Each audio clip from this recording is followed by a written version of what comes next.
Okay, so today we will be discussing Asperger syndrome by me, Jesse Knauss. So by definition, Asperger syndrome is a developmental disorder characterized by impairments in language and communication skills, and also repetitious or restricted thoughts and behaviors. It is now part of the umbrella term autism spectrum disorder.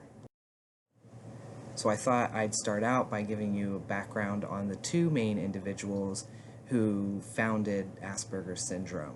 So Hans Asperger was the initial founder of Asperger syndrome because in 1944 he described four patients as autistic psychopaths because they had normal to high intelligence, they lacked in social skills, they had limited interests, and tended to be clumsy.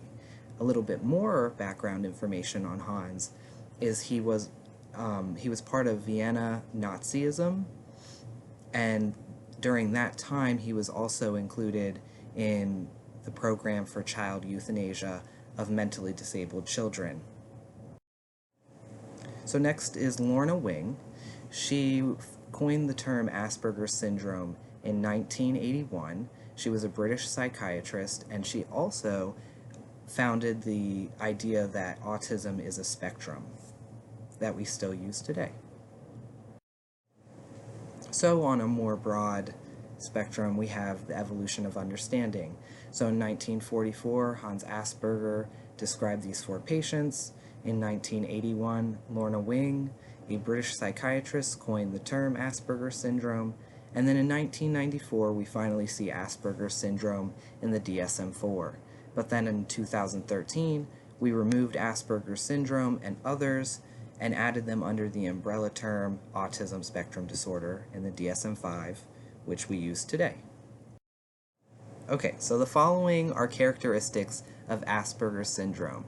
So to start there, they have a difficulty accepting change, they have uncompromising thought patterns, they also have obsessive narrow interests in the means that they will have one or two interests that they absorb all of their attention to, and then if you try to deviate from those interests, they'll tend to go right back to them.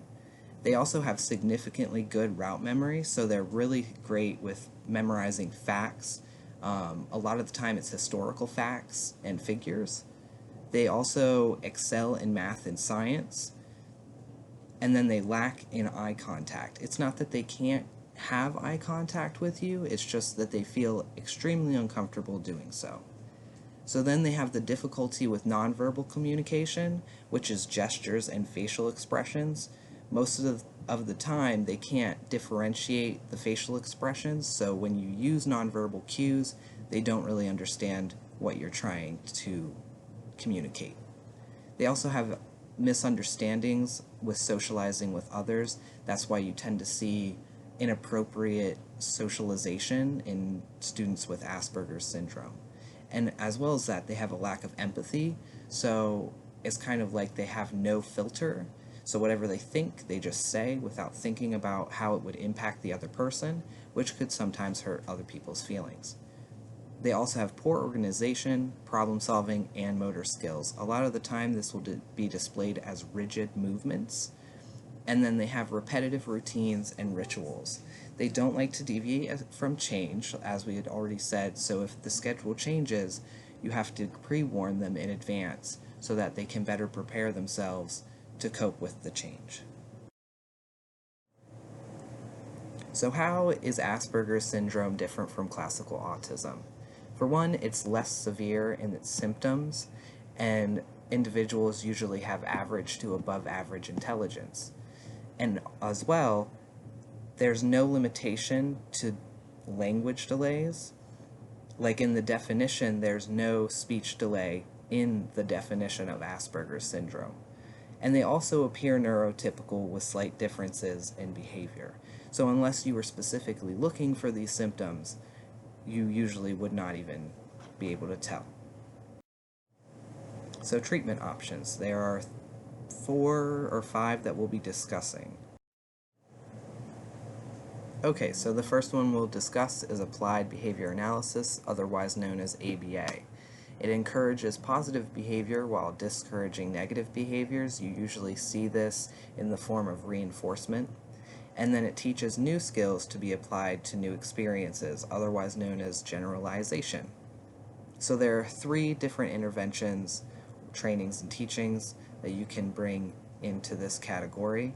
The first is early intensive behavioral intervention, EIBI, which starts anywhere from age 4 or younger, and it teaches just basic functional behaviors and skills. And then there's pivotal response training, which focuses on generalizing behaviors necessary to learn other skills, such as language, play, and social skills. And lastly, there's discrete trial teaching, which is a skill or task is taught by breaking it down into steps and then using prompts and rewards and then fading those prompts and rewards out as the student masters the skill or task. Okay, so the next ones are occupational and physical therapy. I lumped them together because they're very similar, except occupational therapy has a focus on fine motor skills, while physical therapy focuses on gross motor skills. So occupational therapy for younger children focuses on improving sensory integration and sensory motor issues. And then in older children, it improves social behavior and increases independence. Usually in occupational therapy, you'll see a lot of hands-on play, especially in younger children, because they want to get them used to different types of feeling. And then in physical therapy, they work on the gross motor skills and sensory integration in relation to being aware of their body and space and the ability to feel. And that focus is to improve walking, sitting, coordination, and balance. So that's more of the physical movements of the larger muscles in the body. So next we have medications, which are used to reduce behavioral symptoms such as aggression and self-harm.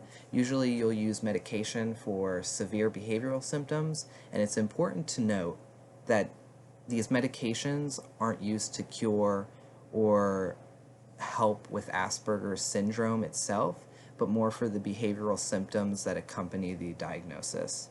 So the two most significant medications are risperidone, which was the first FDA-approved medication for just in general the autism spectrum disorder, and then there's also Abilify, which is specifically used for reducing irritability caused by autism spectrum disorder.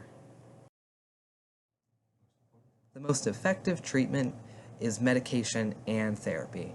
It's absolutely important to have both of them together because this will give you the best results you could possibly get out of treatment. If you have one rather than the other, you're just going to see slight improvement, but not nearly as much as you would get if you have both. So next we have teaching strategies. So it's important to create a clear and consistent routine. Children on the spectrum do not like change, as we had already noted in the characteristics, so if you are going to change the routine, make sure you let them know ahead of time so that they can adequately cope with the change. Also, it's important to be direct in your explanations. A lot of children with Asperger's syndrome do not understand sarcasm, humor, or other types of figurative language, so you want to be just simple and direct with your explanations or instructions. As well, you want to do direct modeling and role-playing, because a lot of the time, if they see it or you do it and show them how to do it, they're more likely to repeat that behavior. As well as that, they like visuals. So it's important to have posters, graphs, any type of visual representation that you can create in order to help them understand information better. Along with this, it's very important to use checklists or use written down information for them. When they have a to-do list that's verbally said to them, most of the time they'll forget steps because it's just too much for them. So by writing it in a checklist, they can go through, they can say, okay, I did this, check it off, on to the next thing, I did this, check it off, oh, I have this to do next. So it keeps them more organized because they do have poor organization skills. Along with that, you want to do assigned group seating. It's important to assign the group seating because if you give that child a choice, they're going to sit by themselves. So by assigning a group seating, it's going to subtly force them to have that peer interaction that's absolutely important for them in school. Also, make sure that you're encouraging their original answers. A lot of children on the spectrum have difficulty communicating what they are thinking, so if they do give you an original answer, praise them. Give them that "good job, man" type of praise. Also, you want to stay calm and definitely be patient. It's going to take time. And then give them wait time or delay time, because a lot of the times they have information processing difficulties. So when you ask them something, give it like 3 seconds and then help them out a little bit, give them more clues instead of, asking a question and then them not having it right away and then just repeatedly asking them the same thing. Give them that time to think about what you said, register it, think of an answer, and then say it. And then lastly, make sure your praise is within reason. You don't want to be overly enthusiastic every single time they do something well. You want to be reasonable, but then you also don't want to be flat-toned, monotoned, because it's not going to have that enthusiasm. So as you can see, that wasn't interesting. That was very boring speech. So be, expressive in your language. Due to recent controversy in the world about autism and vaccinations, I thought I would include a slide about it. So you can see that I have 4 different studies about vaccinations and autism. There are plenty more, I just didn't include them in the slide. I thought 4 would be sufficient if you really wanted to go back and look. But in all of these studies, there was absolutely no connection or correlation between autism and vaccinations. The studies even did just normal vaccinations, slow-dose vaccinations, and no vaccinations at all, and there was no connection ever found. I thought I would go over famous people diagnosed with Asperger's syndrome or autism spectrum disorder. So the first person I'd like to highlight is Temple Grandin. She is a major figure in the world of autism spectrum disorder. She gives multiple lectures throughout the entire world, several times in the year. If you haven't seen her movie, it's specifically called Temple Grandin, and it goes through her life story of being diagnosed with autism spectrum disorder and how she had coped with it. And she also founded the modern-day system for butchering cows in the most humane way possible. Then there's Luke Jackson. He had written 2 books about his life with autism and how he developed and coped. He didn't have the best coping skills, but it's basically, they're just his story and about how he got to where he is now. And then I thought for fun I would add in Albert Einstein, because as we had read in our one case study, Albert Einstein had possible learning disabilities, which a lot of people have speculated to be autism spectrum disorder, because he not only had speech delays, but he was also a mathematical genius, and he also had socialization problems. It had been noted that even with colleagues, well, not colleagues because he didn't go to college, but even with people that he worked with, he had a really hard time communicating with them, and he tended to work alone. So here are my sources. You can go ahead and take a look at them if you would like. A lot of them are from government sites. I also have one from our textbook, and then a few of them are from organizations that advocate for autism, such as autismspeaks.org, autismsociety.org, and then autismsciencefoundation.org. And thank you for your time.